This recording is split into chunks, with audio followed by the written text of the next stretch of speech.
کو خالی ہاتھ گھر واپس آ گئے. گھر میں کچھ کھانے کو تھا نہیں, دونوں میاں بیوی بھوکے سو گئے. کہہ دینا بہت آسان ہے, اللہ نہ کرے ہم پر کبھی فاقہ پڑے. فاقہ, آدمی کو چائے نہیں ملتی تو دماغ خراب ہو جاتا ہے. کچھ نہیں تھا, پانی کے سوا کچھ تھا ہی نہیں, ایک پیالی دودھ نہیں تھا. بھوکے سو گئے. صبح کو پھر نکلے, پھر بیوی نے دروازے تک آ کے سلام کر کے رخصت کیا. پھر بیچاروں نے دن بھر کام تلاش کیا, پھر شام کو خالی ہاتھ واپس آ گئے, پھر کچھ نہیں ملا. پھر دونوں میاں بیوی دوسری رات بھوکے سو گئے, 2 راتیں اور 2 دن.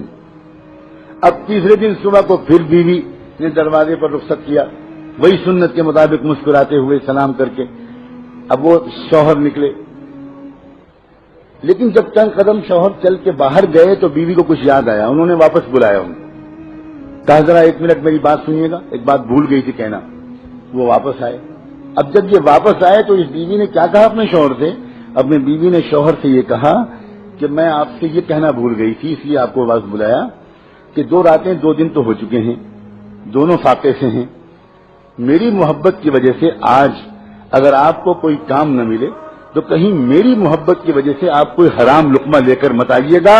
تیسری رات ہم پھر خالی بھوکے سو لیں گے, مگر حرام لقمہ لے کر مت آئیے. مجھے بتاؤ, یہاں تھوڑے سے مرد بیٹھے ہیں, جس مرد کو ایسی باہمت اور وفا شعار اور ساتھ دینے والی ایسی بیوی مل جائے گی, وہ مرد دنیا کا بادشاہ اپنے کو محسوس کرے گا کہ نہیں کرے گا؟ وہ پہاڑ سے ٹکرا جائے گا صرف اسی ایک وفادار عورت کی محبت کے سہارے.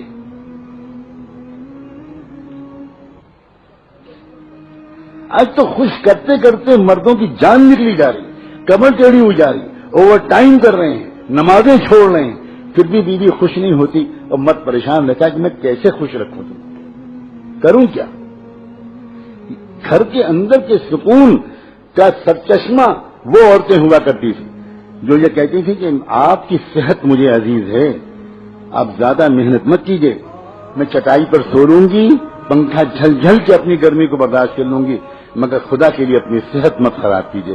جب بیوی شوہر سے یہ کہے گی کہ آپ اپنی صحت کا خیال رکھیے, اتنا زیادہ مت کمائیے کہ آپ کی صحت خراب ہونے لگے, اتنا ٹینشن مت لیجیے, سادہ سے زندگی گزارنے میں بڑا مزہ ہے, ذرا بچوں کے پاس بیٹھیے, وقت دیجیے بچوں کو. آپ صبح سے نکلتے ہیں, رات میں آتے ہیں, 2 سال 3 سال دوسرے ملک میں رہتے ہیں, یہ کوئی زندگی نہیں ہے.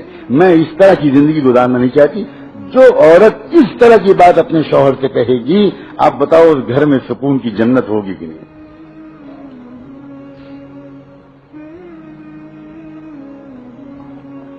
ایک صحابی اللہ کے راستے کے سفر سے واپس آتے ہیں کئی مہینے کے بعد.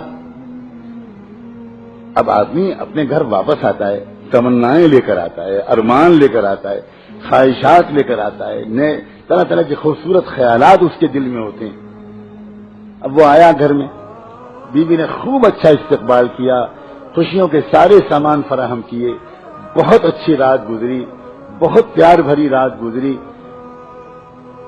ایک بچہ تھا, شوہر دیکھ رہا ہے کہ بچہ کہیں نظر نہیں آ رہا, تو تھوڑی دیر کے بعد وہ پوچھتا ہے بیوی سے کہ بیٹا کہاں ہے؟ تو بیوی کہتی ہے کہ وہ بہت آرام سے, بہت سکون سے, مطمئن, کچھ نہیں بتاتی, بھنک نہیں لگنے دیتی.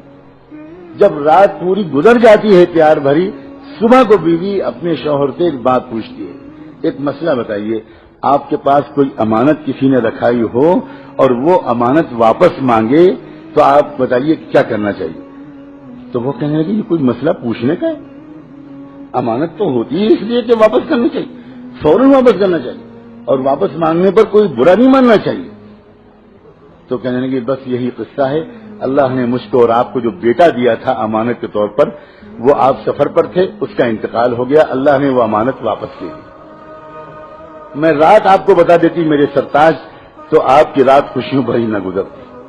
میرے دل سے پوچھئے کہ میں نے کتنا اپنے دل پر پتھر رکھا, ایک ماں ہوں میں, اور آپ آئے تو اس بچے کی یاد نئے سرے سے تازہ ہوئی ہوگی. اب سوچئے, لپٹ کے روتی, شکوے کرتی, شکوے نہ بھی کرتی تو غم کا تو اظہار کرتی, لیکن پوری رات گزر گئی اور بھنک نہیں لگنے دی. صبح کو ہوا, صحابی سناٹے میں آ گئے, حیرت میں لگے کہ یہ بیوی ہے, یہ کیا نعمت ہے، یہ ہے کون؟ کیا میرا نصیب ہے کہ مجھ کو ایسی بیوی مل گئی؟ جب وہ صحابہ خوش ہوتے تھے تو بھاگ کر کس کو خوشخبری سناتے تھے؟ اپنے محبوب محمد مصطفیٰ. پریشان ہوتے تھے تو جا کر کس سے رونا روتے تھے؟ محمد مصطفیٰ صلی اللہ علیہ وسلم. وہ چہرہ ہی ان کا ایسا تھا کہ ان کو دیکھ کر سارے غم بھول جائیں، اور خوشخبری بھی سب سے پہلے انہی کی خدمت میں، اس لیے کہ وہ جانتے تھے جو مل رہا ہے انہی کے قدموں اور دعاؤں کے طفیل مل رہا ہے. بھاگے بھاگے گئے حضور کو جا کر یہ خبر سنائی اور یہ بتایا کہ آج یہ رات یہ واقعہ پیش آیا، میں اللہ کے راستے میں گیا ہوا تھا، لمبا سفر تھا، واپس آیا، خوشیوں بھری رات گزری. بیٹے کو پوچھا، یہ جواب ملا. صبح کو اس نے بتایا کہ بیٹے کا انتقال ہو چکا ہے. اللہ کے رسول صلی اللہ علیہ وآلہ وسلم تھوڑی دیر عجیب کیفیت میں آئے اور اس کے بعد کہنے لگے، جنت میں تم دونوں کو اپنے ساتھ ٹہلتا ہوا میں اللہ کے ہاں دیکھ رہا ہوں. جا کر بیوی کو خوشخبری سناؤ، جا کر بیوی کو خوشخبری سناؤ، میرے ساتھ والی جنت نصیب کر دینے کا اللہ نے آج فیصلہ کر دیا، اور اس سے بہتر خوش نصیب بیٹا تم کو ملے گا، اور نسلوں میں تمہارے بیٹوں میں، تمہاری نسل میں، ہر نسل میں امت کا بہت بڑا عالم پیدا ہوگا. ایک بیوی کے وفا اور اخلاق اور صبر کے نتیجے میں 700 سال تک امت کو جو فقہا اور محدثین ملے ہیں اس میں ہر زمانے کا سب سے بڑا فقیہ انہی کی اولاد سے ہوتا ہے. یہ ہے برکت. ایک عورت اتنی برکت والی ثابت ہو سکتی ہے. میرے آقا نے یوں ہی کہہ دیا کہ خیر متاع الدنیا المرأة الصالحہ، دنیا کی سب سے قیمتی نعمت، سب سے بڑھیا نعمت ایک نیک بیوی ہے.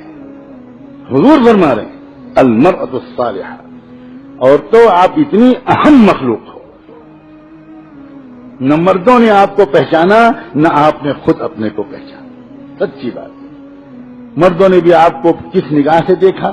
آپ سے خالی کام نکالے، آپ کو خالی گھر کے کام میں جوت دیا، آپ کو ڈانٹا، آپ کا دل دکھایا، نہ آپ کو ولایت کے راستے پہ چلایا، نہ آپ کو ذکر سکھایا، نہ آپ کو اللہ کی محبت سکھائی، نہ آپ کو تہجد سکھائی، نہ آپ کے اندر اللہ کے رسول کا عشق پیدا کیا، نہ مردوں نے کیا، نہ آپ خود اپنے کو پہچانی. آپ بھی خیر سوائے ہونٹوں اور آنکھوں اور چوڑیوں اور بندوں اسی میں لگی رہتی ہیں.